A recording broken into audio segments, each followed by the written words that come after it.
when we enter menopause, we often go in completely burnt out, exhausted by everything that we've done and achieved and working full time. Okay, maybe a couple of weeks off and I'll be back okay. And he said, in my experience, he said, recovery from burnout takes about a year.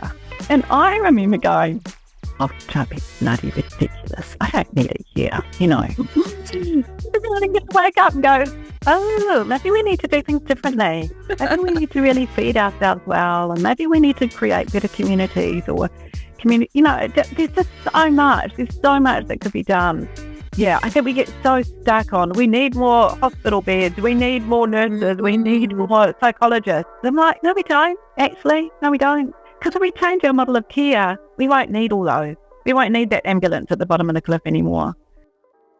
Hi, Mai from my Heart Place to your Heart Place, Helen, and welcome to Heart Place Hospital Podcast.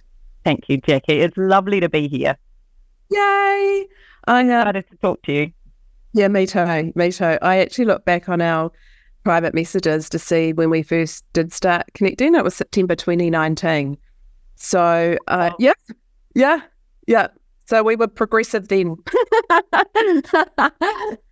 It's interesting, actually, because I've heard you talk to a few people on the podcast and obviously your own story. And I think the people that I've heard that are kind of coming out and like, I want to do things differently, they started this journey about 10 years ago.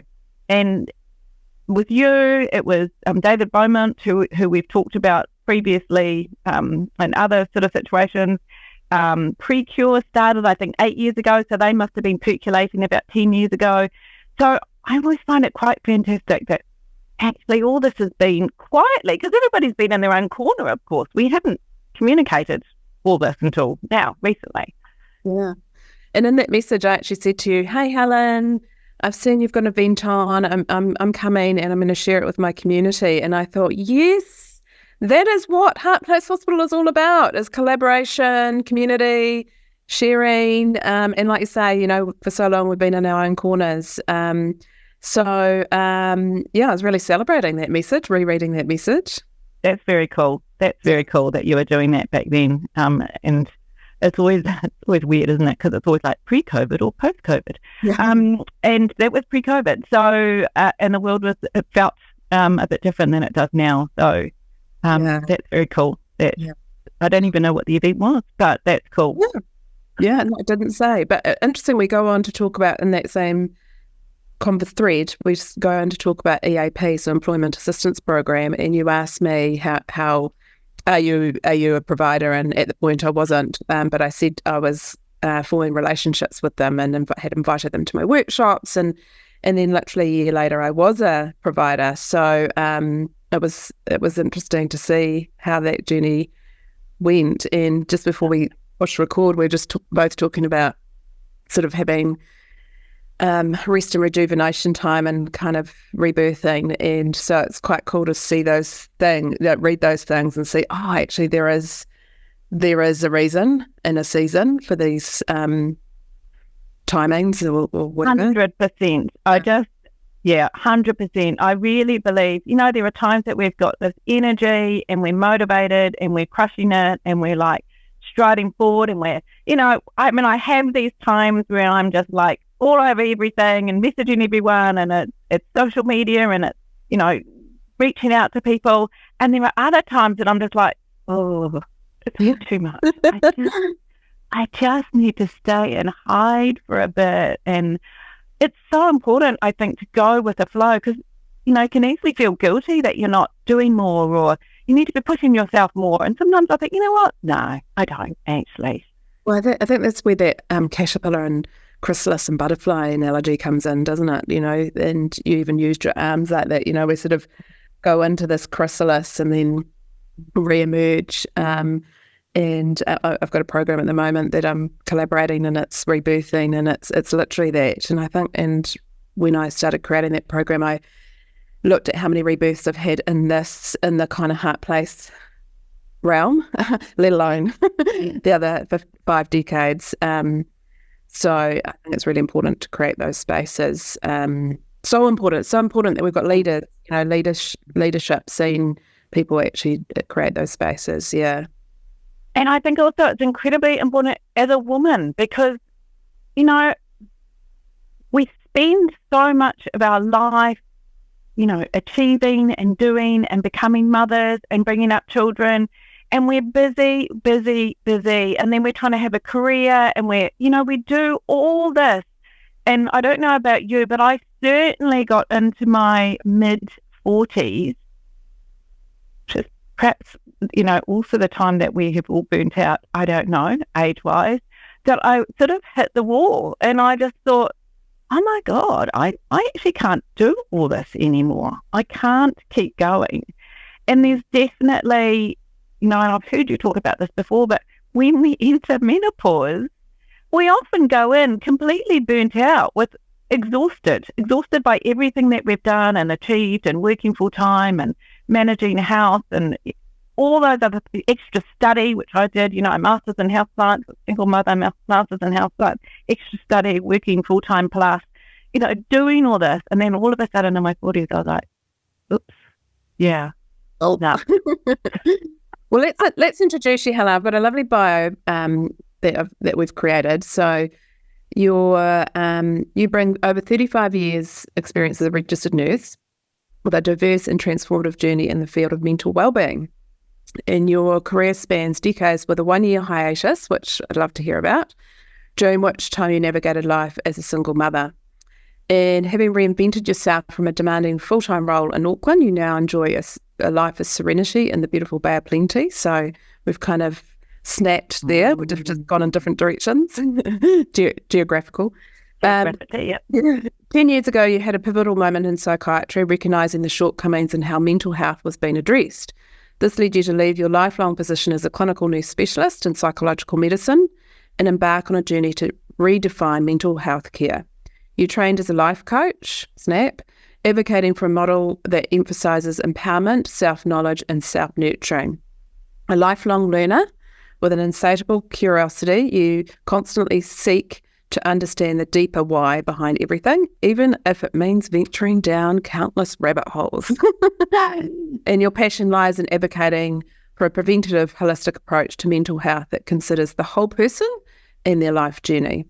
So we are going to dive into topics, see where it goes, but we'll go down a rabbit hole, such as the medical model of psychiatry, the profound impacts of nutrition on mental health, and the powerful role nurses play in reshaping medicine. I know during COVID, I did Julia Rutledge's course. She did the nutrition. She opened up the nutritional course. It was phenomenal, and So good, isn't it? so good, Yeah. and it makes so much sense. I mean, just so obvious. Like, Yeah. So obvious. So I mean, it's difficult to know where to start, but I think one of those things that you just spoke about in my bio was that moment in psychiatry where I was sitting and, you know, I'd been doing this job for years. I was working in liaison psychiatry. I'd worked as a crisis nurse. I was a dually authorised officer. And I'd been working in liaison psychiatry for probably about 8 years or so. And, you know, in a senior position, and actually really enjoyed the job and had an amazing team. But I was sitting in a morning meeting. It was a Monday morning, and we used to go through all the names on the board and who'd come in over the weekend.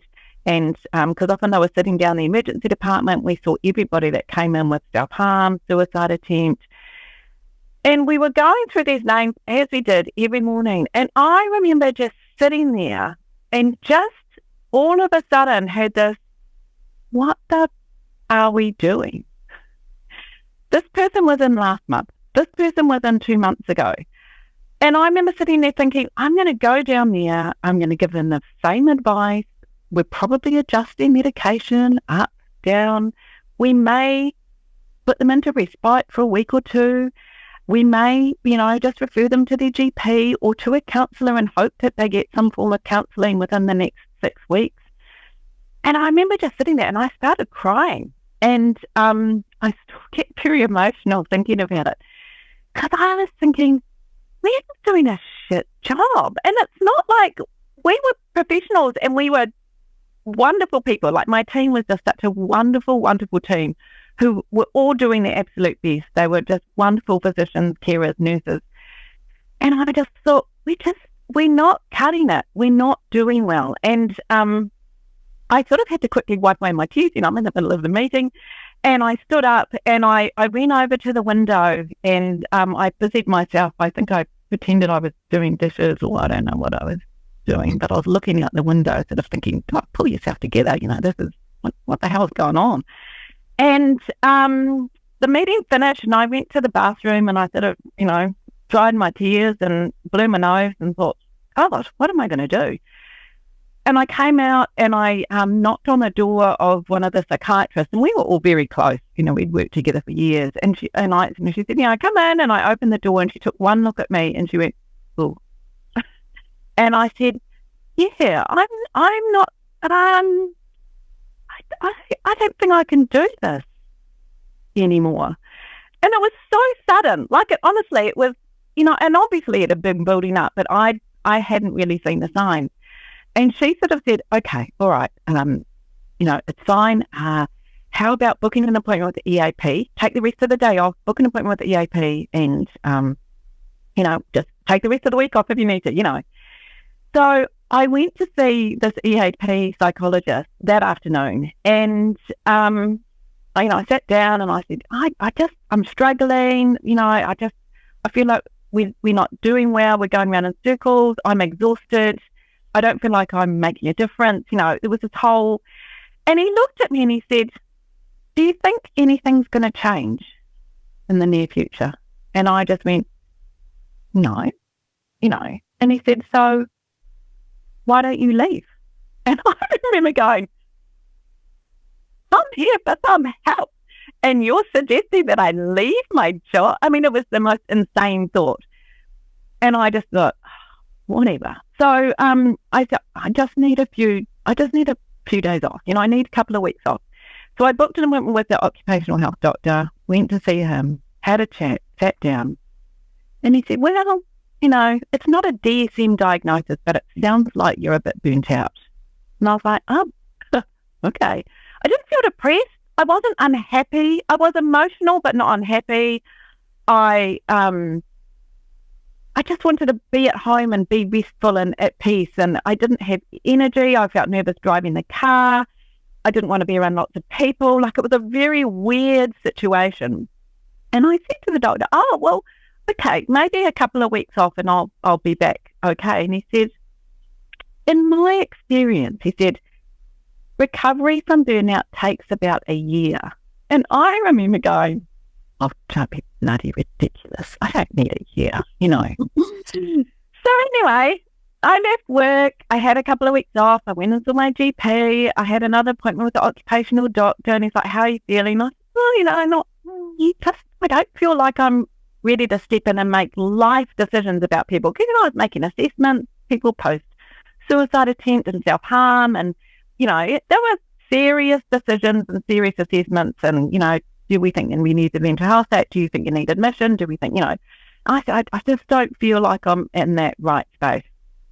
So anyway, so I used all my annual leave. I used all my sick leave.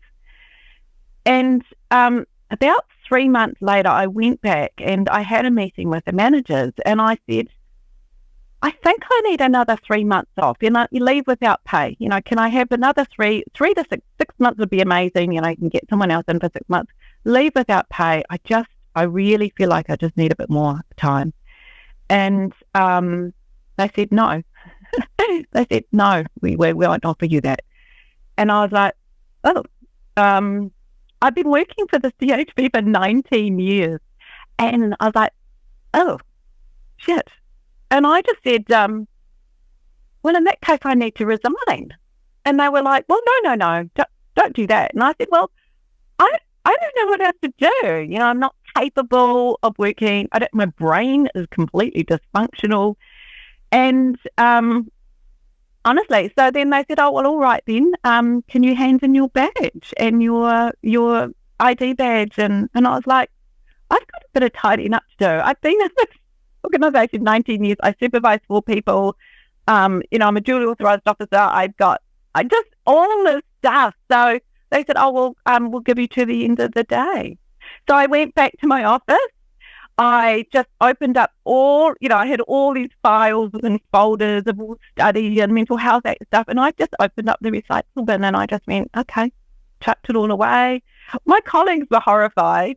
And I did one of those, you picture those moments when you're walking out of an office with a box and a pot plant. I didn't have the pot plant, but I just walked out of the office with a box of stuff and then thought, I had no idea what I'm going to do now. I just have no idea.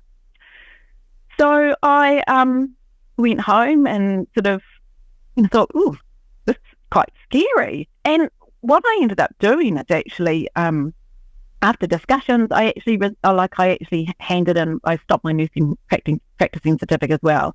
I actually, what they called retired on medical grounds, because I didn't feel capable of getting another job straight away. I really didn't know what to do. And at the time, my daughter was over in Ghana and she was working in an orphanage and she, it was about December or something by this time. And she said, why don't you come over and, come and hang out? And I thought, ridiculous. I need to heal. I need to get better and I need to find another job. I need to figure out what I'm going to do. What am I going to do with my life? So January kind of rolls around and I just thought, why don't I just take some time off and go? So I rang her up and I said, I'm coming over and it's a one-way ticket. I got a ticket from Auckland to Amsterdam to Ghana and then to Thailand because I thought, oh, that's a good stop. I'll figure out what I'm going to do from there. And that's what I did. I jumped on a plane a few weeks later and lo and behold, turned up and hung out in Ghana with my daughter for a bit and travelled through Asia, which was amazing. I spent 9 months, I think, travelling, just travelled. Oh. And finally I sort of arrived in Bali thinking the last step before home, spent 6 weeks in Bali. And I thought, I better think about what I'm going to do when I get back. Better collect some space here. I need a job. I need some money. And so then I really started to think, right, okay, what is it? What is it about nursing that I love? What is it about nursing that I don't love? What is it about mental health work that I love? What is it that I'm not coping with or that I'm feeling really frustrated with? So I just started writing. I started writing and just screeds of pros and cons and what do I love, what don't I love, and what am I frustrated with? And then I thought, and I really started to go down that whole, I really enjoy the whole mental health work. I love working with people. I love seeing people have those light bulb moments and that connection and that true sort of empathy where you really do get where they're at. You're just like, either you're feeling or you just can see that. You're like, I can see you. I see you. I see you. I feel you. I get this. And so I really was like, I really want to do this work. But I need more tools. I need to know what else can I do. So then we started to look at research, basically. I just started to look all at the research. What else helps support mental health and well-being? What builds resilience? What helps a person recover from mental illness? What are the most predictive factors of poor mental health? So I just started to read and look and read, and I did all these courses on the science of happiness and the science of resilience. I was just like everything I could get my hands on. And yeah, I was just like, so I was just beginning to learn all this stuff, and it was so fascinating because one of the bits of research that kept coming up again and again was about how nutrition impacts mental health. That people with poorer diet tend to have poorer mental health. And I remember reading all those, these articles and this research that's been done. And I was like, in all my years of psychiatry, not once has someone said to me, perhaps we need to look at this person's diet, or have you asked about their diet or what they're eating? The most we would do is ask whether they drank too much coffee if they weren't sleeping, or whether they were drinking cans of beef. We would never ask much more than that. Just curious, when they were actually hospitalised, what sort of food were they being fed in hospital? Yeah. It's the standard hospital food, which is, I'd love to show you some photos. Because I get people to feed them. So, mac and cheese, a lot of bread, a lot of toast. They had a lot of toast. Milo with 3 sugars. And I've seen recent pictures of like meat and vegetables, but that everything looks quite khaki. Like it doesn't look like it's got energy in it. And it's hard. I mean, they're mass produced, obviously. Totally. Yeah, and on a budget. So I get it. But the food that they feed people in hospitals is unfortunately not conducive to. I mean, I get the expensive thing, but it's an excuse, really, isn't it? Because ultimately, if the investment was in the area, then the costs aren't upstream. So, 100%, 100%. The lives you'd save, the medication reduction. Because so I was looking at all this stuff, and I joined ACNEM. So this was in 2016 or maybe even earlier, actually. I joined ACNEM. I started to go to Melbourne for their conferences because I was just like, I need to find my tribe. I need to find someone else that thinks like I do. And I was sitting at one of the ACNEM conferences, and Felice Jacker, first, I don't even know if the SMILE study was published or if it was in the row for publishing. And she presented her SMILES trial, which was that they got 64 or 63 people who had moderate to severe depression, and they were eating the standard Australian diet. So this was done in Australia. They split the group in half. They gave half of them education from a dietitian on how to eat a modified Mediterranean diet, and the other half they gave social support. And then after 3 months, they reviewed both of these groups. And what they found is that the group who changed their diet, a third of them were no longer depressed. They no longer fitted the criteria for a depressive illness. And I remember sitting in this auditorium and listening to this talk, and I remember my mouth just dropping open, and I was looking around going, is everybody hearing this? Like, this is incredible. And I was thinking, are you mean to say, if we took all the depressed people in New Zealand and we got them to eat better, that 1/3 of those people would no longer fit the criteria for a depressive illness? So that was one of my oh my God. This is amazing. This is so powerful. And in my mind, I was like, right, this is going to change psychiatry. This is going to... Overnight. They're going to come back to psychiatry. They're going to have dietitians working with the psychiatrists. I mean, obviously, I was very naive, but I really thought that this information would be grabbed. It would be, my God, this is incredible information.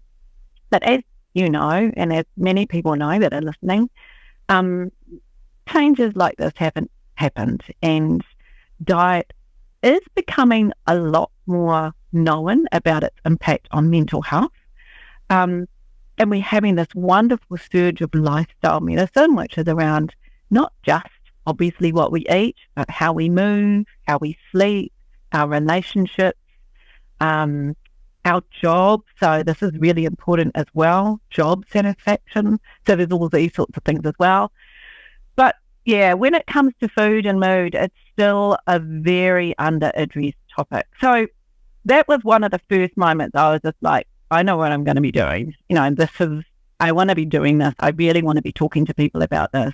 And I don't know when it was, but maybe a year later, because I'm always wanting to learn, and nobody would go with me, I flew down to the TEDx in Christchurch, and I did that a couple of years in a row. And I think the second year I went down, Julie Rutledge was giving her talk. Yeah, amazing. So that was the second moment. I just went, holy, okay, food is very important, and I think food is always first. But look what we can also do for those people that are struggling to eat a whole food diet for whatever reason, because we know when you're depressed, it's very hard. If you're very anxious, it can be very hard to prepare whole, good, meals.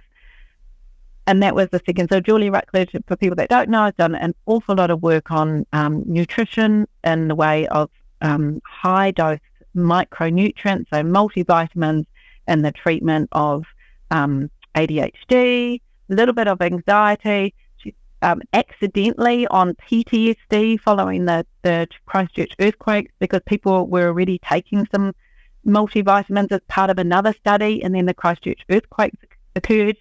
And then what they found is that those that were on the highest dose had least PTSD symptoms. So, it's like, this is so powerful, so powerful. So, yeah, so that was my real sort of, like, I just wanted to embrace this part of medicine. In my mind, it's medicine, whether you call it lifestyle medicine or natural medicine or whole medicine. Integrative, I like to say. Integrative. And bring it to the masses. And I just want to really celebrate New Zealand, actually, because, we've got Julia Rutledge, we've got Lara Bryden, we've got some really epic people in New Zealand. They're not New Zealanders. I know, isn't that funny? New Zealand. And I hope they're not too disappointed at this. But I think it's really, it's really cool for our listeners to hear that, there's beacons of hope, such beacons of hope. And then there's people like me and yourself who, and many others. Many others. Yeah, many others who are like, actually, this is do or die. This is we do this and get this message out to the masses. Or what's the point? What's the point? And I know, like, I'm really passionate about garden to table. Really passionate now that I've met, actually have met him in real life, Zach Bosch, in Around the Soil. Yeah. So here at Heart Place Hospital, when we have people that come and stay, I love it. It brings me joy, and I've just put down some green crops to put some more nutrients into the soil for my for the spring, but I've got the rest of the winter's worth of celery for celery juice. I've got greens for sagualas for the winter. I've got bitter herbs, which we know are just so important, particularly for women, for everybody, but particularly for women. Yep. And that's my I play in there. Like, it doesn't make you feel good to be in the soil and in the dirt and growing your own food and yeah. And I didn't. That's not. I've had to remember that. It wasn't part of my learnings growing up. So and then what I love as well is because I grow far too much, is that I then put it into the village pantry. So. Yeah, and I actually think a panacea to a lot of mental decline in our country is if the government bought everybody a Thermomix. A Thermomix. Oh, Thermomix. And we had a community block, and we all had a infrared sauna, I think, nailed. Oh, there we go. I was thinking a community plot for a garden, but okay. Yeah, that too, but a Thermomix and a infrared sauna, and I think nailed it. Yeah. It's amazing, isn't it? And there's so much. I mean, I think about everything from being in cars, pollution, the 9 to 5 working ethic. I haven't understood that for quite a long time. Like, whose idea was it that we need to be in an office, for those that work in an office, from 8:30 in the morning till 5 o'clock in the evening? Amazing. 5 days a week. I know. Same with schooling. Like, we've got science now. We've got science now that our young people, actually, their brain doesn't switch on until at least 9 a.m. So, but we start school at 8:30. Yeah. And expect them to sit still in a classroom for the day. Yeah. I know. These are all my do or dies. I just I need to see this change. I just you're just constantly hearing people from our genre, generation talking about their schooling, and then now the kids are still talking. It's the same schooling, it's the same system. Like, I know. It drives me absolutely nuts, actually. But I also, it's so easy to feel overwhelmed as well, and I think that's something that you have to be very careful. Thank you. As much as I want to change the world, and I do, when I write my bio, I always want to write Helen wants to change the world, and I have to stop writing, thinking that, because obviously I can only do what I can do, and I've chosen my little subject, which is mostly around nutrition and mental health, but of course, there's so much, and it's so much I would love to change and see change, but I have to be careful because it's overwhelming. And so I want to keep that sense of hope that one little thing that I can do is going to add to the mix of what everyone else is doing. Yeah. And I'm gonna be your hype girl here though, Helen. Like you've created a community, which I'm part of, and I add more and more people into there because I just think, gosh, well, there's science to say, right, that you have to hear something 7 times before you take an action. So, and you're in that community, you're each month you're bringing in great speakers and we're having great conversation and you're allowing others to share their work. And so I think it is I think you're very much part of the change and making, and it's about us all making,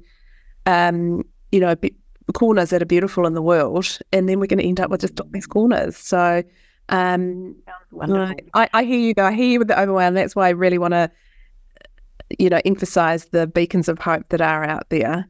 Because me too. I kind of go, oh man, like when is this gonna when's the crescendo? yeah. When is it? Everyone gets to wake up and go, oh, maybe we need to do things differently. Maybe we need to really feed ourselves well, and maybe we need to create better communities or there's just so much. There's so much that could be done. And I know there's a lot being done, so that's wonderful. But yeah, I think we get so stuck on, we need more hospital beds, we need more nurses, we need more psychologists. I'm like, no, we don't. Actually, no, we don't. Because if we change our model of care, we won't need all those. We won't need that ambulance at the bottom of the cliff anymore. And anyway, so that's... I'm with you.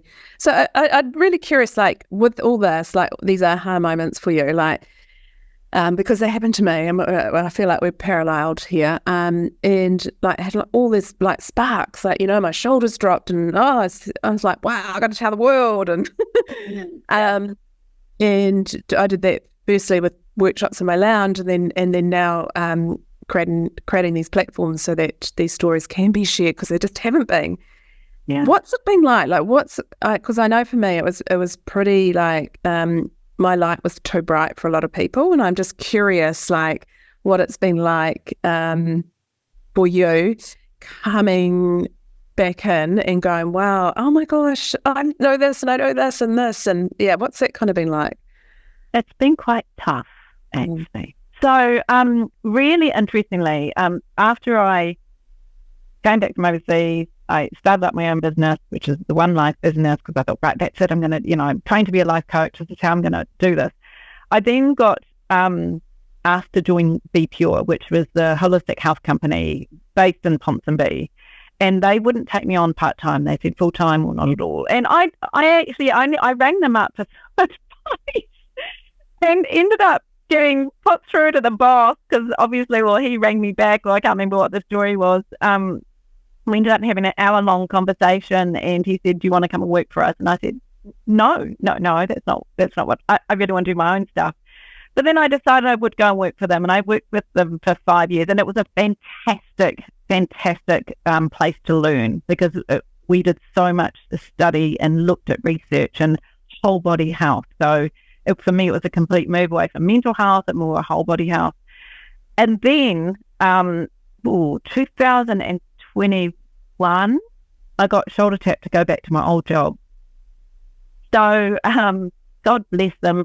I went out to dinner with one of the psychiatrists I used to work with, and she said, so, Helen, how would you feel about coming back to work? I've been out for like 7 years by this stage, and I was like, oh, I don't know. And I really, I had almost a feeling when she asked me, and then she said, look, it's just for 3 months.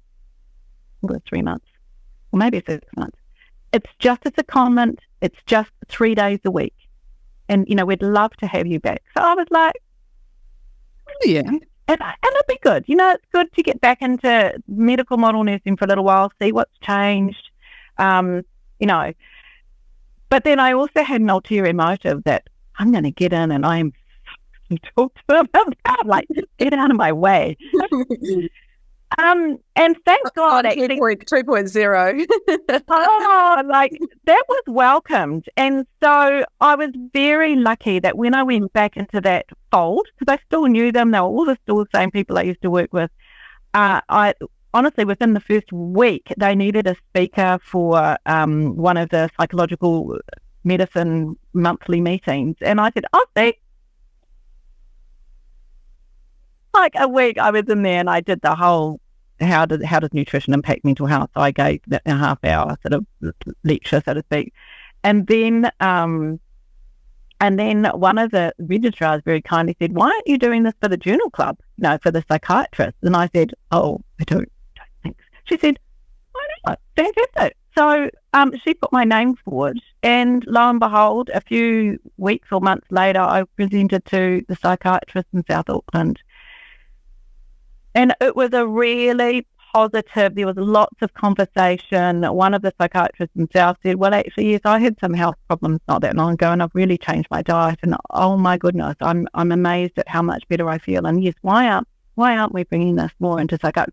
So it was a wonderful conversation. Anyway, long story, short story, my short secondment ended up being 16 months as they are. And I decided that I wanted to be a nurse practitioner. And I wanted to be a nurse practitioner so that I could start de-prescribing medication. That was my aim. Because I was having so many people come to me that said, I don't want to be on these antidepressants anymore. I don't want to be on this medication anymore. And obviously I can't do anything about that. I can say, well, you need to talk to your GP. I'm happy to support you on weaning this off, and I'm happy to support you on your lifestyle and your diet and psychological techniques, and how else do we make sure that you get through this process well? And I was able to do that for a few clients, but I was really struggling with the whole, my doctor says that it's a bit too risky to come, all that sort of stuff. And so I thought, right, that's it. So I started I did 3 papers at Auckland University, and I paid for them all myself. And this was prior to coming back into liaison psychiatry. And my plan was, well, maybe I can come back into liaison psychiatry, finish my nurse practitioner training, and then I knew I was moving down here. But it wasn't accepted that, I had this inspiration. I mean, I didn't tell all those people that I wanted to be a de-prescriber, obviously. But they just why would you want to be a nurse practitioner in liaison psychiatry? And we don't see how that will work. And there's no system for that to be set up. And in the end, I had to leave because I was stuck again. And I thought it was heartbreaking, actually. So I was so excited about this potential.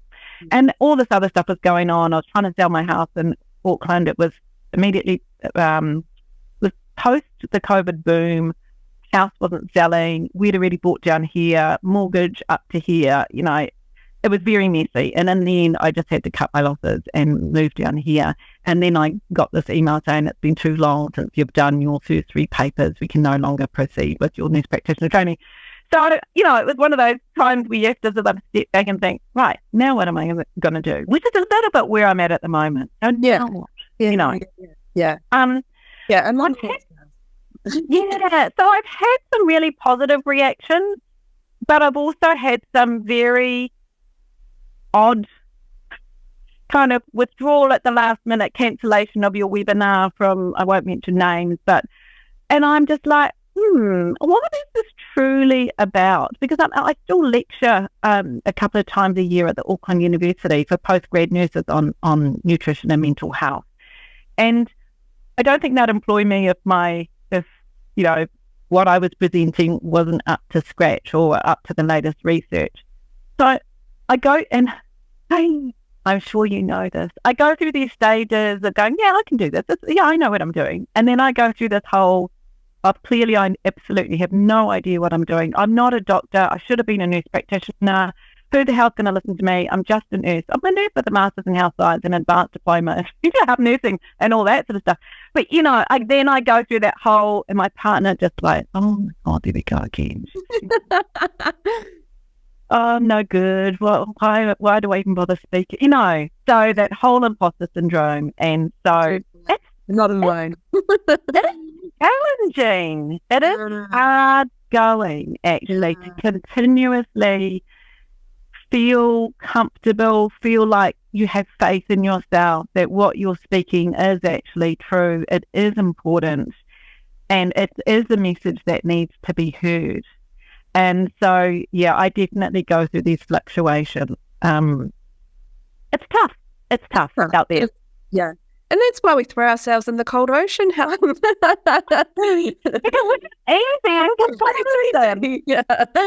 Yeah, that's so easy. So yeah, I'm curious. Like like if we had a magic wand, but what do you think? Like, I just keep thinking that there's got to be a crescendo. but I mean, I'm being referred clinicians all the time, and there's nurses in ED, one nurse on, and 2 senior nurses in the entire ward, and so you can see it's crumbling, and you can see that those of us who are creating the grassroots are going to be, we're going to be inundated without a doubt. Apparently, at some stage, yeah, in our lifetime. In the meantime, we have to practice patience, and our medicine. Yeah. So yeah, I'm curious. Do you have any insight, like, as to what needs to happen, or how it's going to look? Because we all know that what's currently on offer is not sustainable.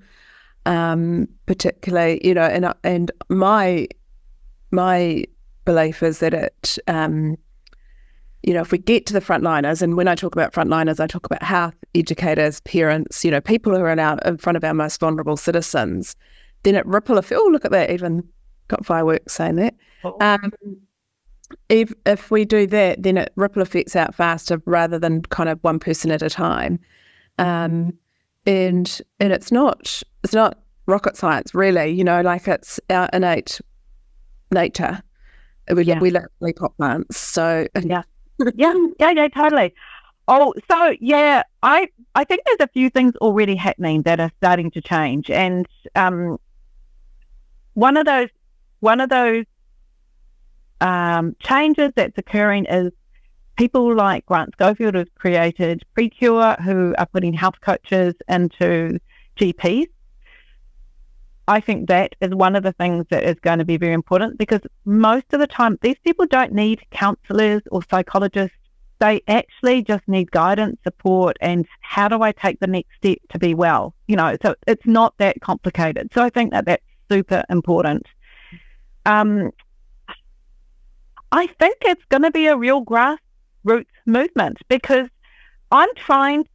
the other thing I'm desperately wanting to do is educate the nurses who are in these positions to open their eyes and their heart and their soul to a more holistic way of nursing. But I know that's so difficult when you're busy, stressed, you're just trying to get through the day. Like you say, it's low staff, it's acutely unwell patients, which are very challenging to deal with. So I get that, but I just also hope they find a little bit of room to say, hey, maybe we could feed them something different, or maybe we could talk to the dietitian about what else we could do to bring in a few more nutrients. So yes, frontliners, so they are the frontliners. I just don't, none of these changes are going to come from the top down. I just don't believe it. No. I think they're going to come from the people. They're going to come from the people that work in the front line. They're going to come from the grassroots, the people that have gone through difficult mental health, that have come together with their tools and their knowledge because they've been there and they've done that. Well, a podcast I've just done with a midwife, and she talked, and pretty much every podcast, because it's all pain to purpose stories and lived experience, and but she used the analogies, and it's been used before, but it's knowledge and experience, bringing the knowledge and experience together, and that's the wisdom, and so it's the wisdom keepers that are going to share this information on. So, and you alluded to it too, we were quite conditioned around the hierarchy, our doctors, our psychiatrists, and 100%. we were the nurses, whereas we were actually having the lived experience alongside someone else, and most of us are highly empathic, so we were literally feeling what they were feeling. Oh. We had no idea, because it wasn't talked about or normalised, and we had no idea how to remove that, apart from what society showed us: alcohol, busyness, people pleasing. 100%. Yeah. How do we avoid feeling uncomfortable? Well, we distract ourselves with everything we possibly can, because, oh my God, we don't want to feel uncomfortable. And of course, as we know, that just creates that vicious cycle. Whether it's food, sex, drugs, alcohol, screens, television, Netflix, avoid. Yeah. So none of our medicine, basically. Yeah, as pot plants, pot plant medicine. Yeah. Well, we can see it, getting outside, noticing those difficult emotions, sitting them, learning how to ride those waves, that building resilience, that, getting the right support, getting the people in to support us, having that option, having a health coach that you can go to and say, not coping very well at the moment.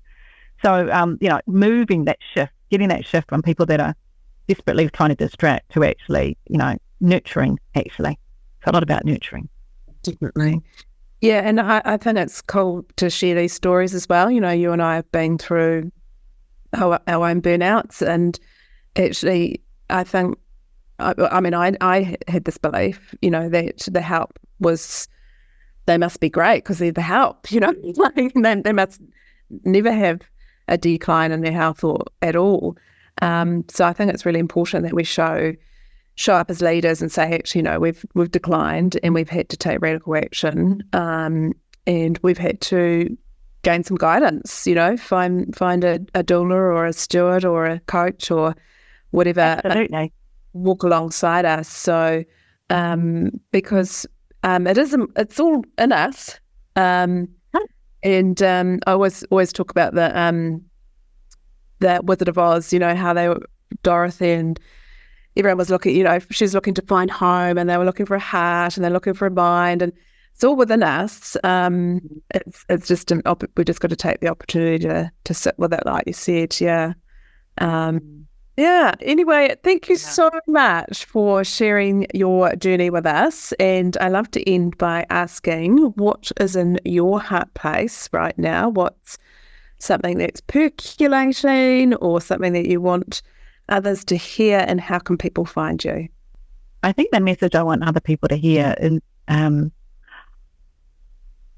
two things. One is that to keep that sense of hope. Like, I just think it's so important to understand that there are things that we can do when we are feeling at our absolute worst. There's always something that we can do. So that sense of hope, and also a bit contradictory, but also that it is up to us.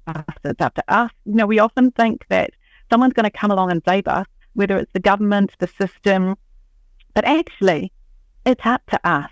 It really is up to us. And it's sometimes, so there's a sense of hope, and also we also need to be part of that hope and that creating that future. I guess two things in that. Where can they find me? On my website, which is www.onelifenz.com. That's probably the easiest. I do one-on-one consultations. I do a bit of group work. I do keynote speaking. I've done a little bit of keynote speaking for lawyers, which has been really interesting. People can, and often these happen via Zoom. These workshops happen via Zoom as well. So a bit of a mix of things, and all my one-on-ones are on Zoom at the moment as well. So, yeah. Beautiful. Oh, thank you, Helen, for joining the fold. It's my pleasure. Thank you, Jackie, for creating an amazing space and for your energy and drive, because that is amazing to see. And when I have those days and I think, oh God, and you come shining through, and good old Jackie, she's still going. Like, I feel like I can just give the baton to you for a little while, and I'm just going to sit back because, oh my God, I don't have the energy anymore. So it's so good to see you helping other people shine. And then I really do think it's a little bit like, well, you hold the baton for a while, you hold the baton, you've got the energy, you go, That's how we're rolling at the moment. I do, and I think that's how we were when we lived in villages, in the olden days. Absolutely, we had a community. Yeah, and the people would hand the baton down, and yeah. Oh, thank you for seeing that in me, and thank you for being part of it. It's so much better together. Yeah, 100%. I absolutely agree. Yeah. Oh, cool. I look forward to sharing this with all our listeners. Absolutely. Thank you so much, Jackie. You're welcome. See you later.